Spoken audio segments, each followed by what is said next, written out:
they all have good fronts. And so from an offensive perspective, you got to be able to do that. From a defensive perspective, you have to be able to pressure the quarterback. Um, but it's going to be really a fun division to watch, but one that we feel very comfortable in our ability to go and win.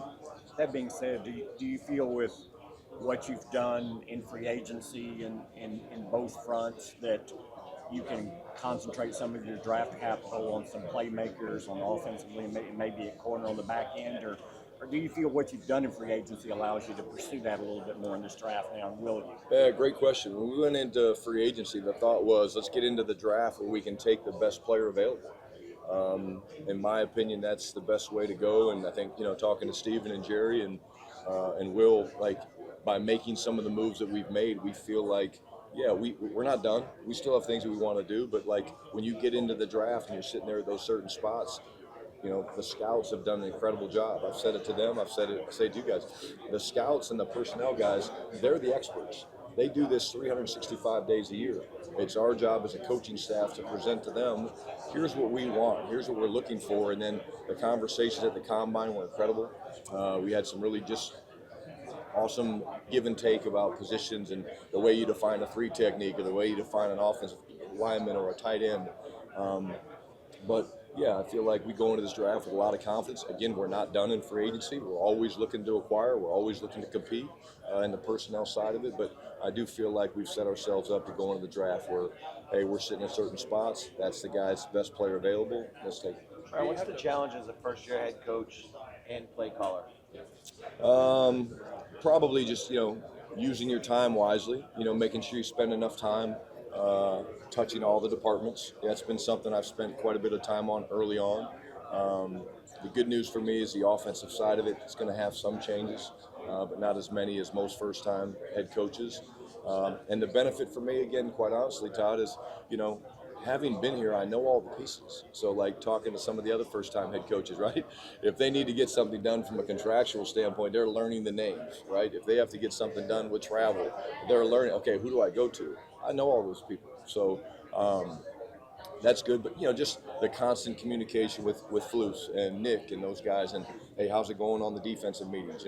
We have conversations, every day. But it becomes a lot. And as you get into the draft, your focus, you have to put things into buckets. And so the bucket that's coming up very quickly is going to be the draft. Our players are coming back. I can't wait to get them back in the building. And again, this is not for people that don't know how to manage their time. If you don't know how to manage your time, this is not a good profession to be in. What do you want your offensive identity to be? Physical. Again, I talked a little bit in the opening press conference about, the marriage between the run game and the action passes. But, as a football team, as an offense, we want to be physical. My MO has always been to run the football. I really believe that the game, like I said, is up front. Led the league twice, the coordinator, proud of that. I think getting a guy like Clayton Adams really helps us as the coordinator. His knowledge, I've been tracking him for a couple years now. He's an incredible mind when it comes to not just the run game, but just how to attack defenses and how to get favorable leverage and things like that. But physical is the first thing that kind of jumps out at me. When you look at this draft class, how familiar are you with it? How much have you caught up? And where do you feel like the depth is in terms of where you can build? Yeah, it's a great question. We start our draft meetings here next week or so. I will say I'm getting caught up. I think the latter part of last week, I was at a couple pro days and just time spent with Mitch, time spent with Will. Some of the scouts has been incredible. Again, these guys are the experts. I'm leaning on them. I think there's a lot of depth on the defensive line, both interior and on the edge. I think that there's a lot of depth, obviously, with the running back position. You start going through the film, which I'm through most of the POA tapes. You try to do that before you get into the draft process. And, there's guys at every level with every different grade on them that you're like, the difference is not that huge. It's like, okay, this guy's got what grade, this guy's got that grade, but there's all things that you see that you love. Contact balance with this guy, change of direction with this guy, maybe a little bit more speed with that guy. But I'm not where I need to be today, but I will be, and I think I'm a lot farther along now than I was probably 3 or 4 weeks ago. How do you weigh? You've been in positions before going into the draft where, as a coordinator, you would argue, well, this is what we need here, and it's always strictly just from your perspective. Now you have the defense to think about, but also you mentioned like depth at running back. How vocal will you be saying, okay, this guy is good, but we have a lot of depth there, and this is the position, this position over here is more one of need. How do you envision handling all of that your first time with well, it's actually funny because I told Falusi the other day, I said, damn, you look at free agency, you'd think I'm a defensive head coach. I mean, you look at what we did. I mean, I got Clayton Adams looking at me going, hey, man, I thought you were an offensive coach. But, look, at the end of the day, we got to build the most competitive roster we can build. And again, the cool thing about this time of year, the teams that do it really, really well, which I think we're one of those teams doing it really, really well, is that it's 2 parts, right? It's free agency. You do free agency first. You compare, okay, what's the safety depth in free agency compared to the draft? What's the defensive line look like in the draft? And then you obviously look at your holes in the areas that you want to improve. But I will say there was a couple times that I sat with Stephen and Jerry and Will, and we were making some decisions in free agency, and I literally had to say, well, we need to go with this guy. And he was on the defensive side of the ball. But that's what's best for the football team. And at the end of the day, what matters is putting together the best football team that we can put together and winning football games. Getting back to offense, to a certain extent, the need for a number 2 receiver behind CeeDee Lamb. You talked about that, getting that more juice in the passing game. Yeah. Again, CeeDee's an incredible player. Always looking to add depth at that room. Again, really proud of Jalen Tolbert. I've talked about him from the time we started talking about it 2 years ago when he was improving to now we talk about him as the leading receiver, touchdown-wise on our team. Along with finding guys and adding more pieces, it's our job as a staff to be a developmental staff, right? We need to get these guys like Ryan Flournoy, Mingo to take the next step. We have to do that. Like, that's our job. And so one of the things that we're working on right now is an improvement plan for each guy, okay? And, all right, so let's use Mingo, for example. These are the 2 or 3 things that, okay, hey, for Mingo to get to where we want him to go, he does these 3 things. It's not just those 3 things. It's what are the steps, the action plan to do those 3 things. And so that's what we're looking at now with our current players because, as you know, they come back here in 2 weeks. And so between developing those guys on the roster and always looking under every corner to add some speed and some more playmaking skills, we're always looking to do that. Where's Dak in his rehab, and how important is he to your run game? Yeah. His rehab looks great. Just looking at him, talking at him. You guys have seen all the videos of those guys working. He looks great. I got to ask him about the new 1 sleeve look he's got going. I saw he had the 1 sleeve cut, 1 sleeve off. But, at the end of the day in the run game, Dak does a lot. Most quarterbacks do a lot. And it's not just carrying the football or things like that. It's you package plays together, right? Every coach at this table, they've got plays that are good for certain fronts or certain coverages, and so you package them together, whether you call them cans, kills, whatever it is. And so you put a lot on quarterbacks, and that's the benefit of having a veteran like Dak. He can handle a lot. But does he need to be mobile, though? I mean, things that he was early in his career to really make Clayton's run game go. I know his success has been with a mobile quarterback. Well, it's funny when you talk to Clayton, he said the thing about Kyler is Kyler never really wanted to run. He was really good, but he said he'd go into certain games, he'd be like, man, I really don't want to, I'm not feeling running this week, But Dak's ability to create, not just in the running game, but again, playing above the 2.3. They were saying the stat the other day, it was really interesting, like quarterback scrambles are up, I don't know the percentage, I don't remember, but that's where the game's going. Why is the game going that way? Well, these defensive lines are freaking incredibly talented, and they're deep. Most teams now have 4, 5, 6 first-rounders on their front 7, so the pass rush has become really, really good. So I would say that's the bigger part of it, not just Clayton's run game, but the ability to extend plays, and then when things break down, pull it down and make you 6, 8, 10 yards. Wanted to ask you about the signing of Javonte Williams and what are you looking for him to bring to your squad? Yeah, really excited about Javonte. a guy we really like coming out of North Carolina. I love his short area quickness. I love the power he runs with. And again, you look at him and you talk to him,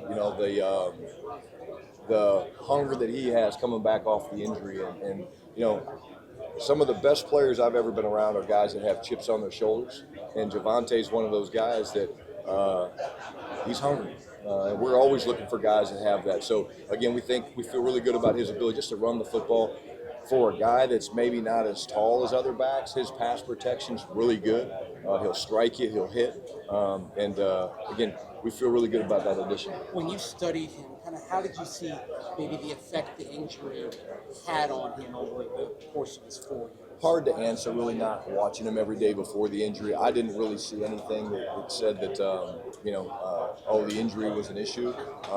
Usually it does take guys a little bit of time coming off the ACL, but I can't compare that. I just know the film that we saw that he played, really good snaps, some really good suddenness in and out of holes and accelerating into open areas. So again, I think we've really feel good about it. You've talked about building a strong culture and how you like to be around the building and that. And Bosa shared in an interview how you found out what restaurant he was going to be at, sent a bottle of champagne. Why is doing all of that stuff important to you? Because it's what matters. I mean, hey, let's be honest. Like, this is all really fun and cool, and look at all the cameras and everything. But like, let's be honest. There's going to be some shitty days. Like, this is a National Football League. Like, it's going to be tough. And so, if you preach you're a family, and if you preach that, hey, I love you, I care about you, like, then why wouldn't you take steps to get to know people? And I know my wife and I, we're really excited. The Jones family is all about family. I grew up in a football family, so I want our players, our coaches, our players' wives, our players' kids to feel a part of something bigger than just, oh, okay, that's where Dad works. No, I want them to know me. I want them to know my family, because I think that that's important. So a little step like me finding out Osa, who is one of the best, young men, he's worked his ass off to get where he is, and so to do a little thing like that to me is just common sense, and because I do love him and I do care about him, just like I do all the guys. I mean, half of my day is spent reaching out to our players and trying to talk to them on the phone to just check in about life. And I don't want to talk to these guys right now about football. The biggest mistake people make, and I'm guilty of it, looking back, is you think, oh, I got to get all the football in. I got to get those plays in. That's a great route combination. It's overrated, man. It's overrated. It's a people business. And so we want to spend time getting to know one another and building this culture, which is going to be about competing every day to make these guys the best version of themselves.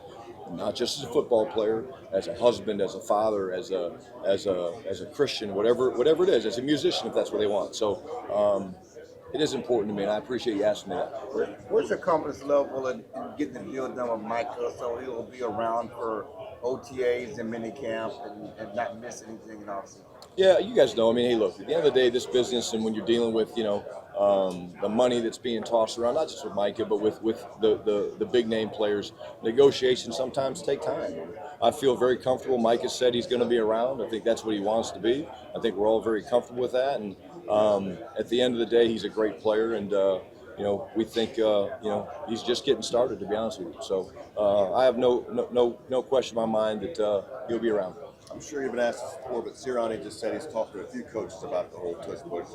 Where do you fall on that? They're really good at it. At the end of the day, it was fascinating for me listening to some of the meetings and conversations, and the arguments about player safety and all that stuff is interesting.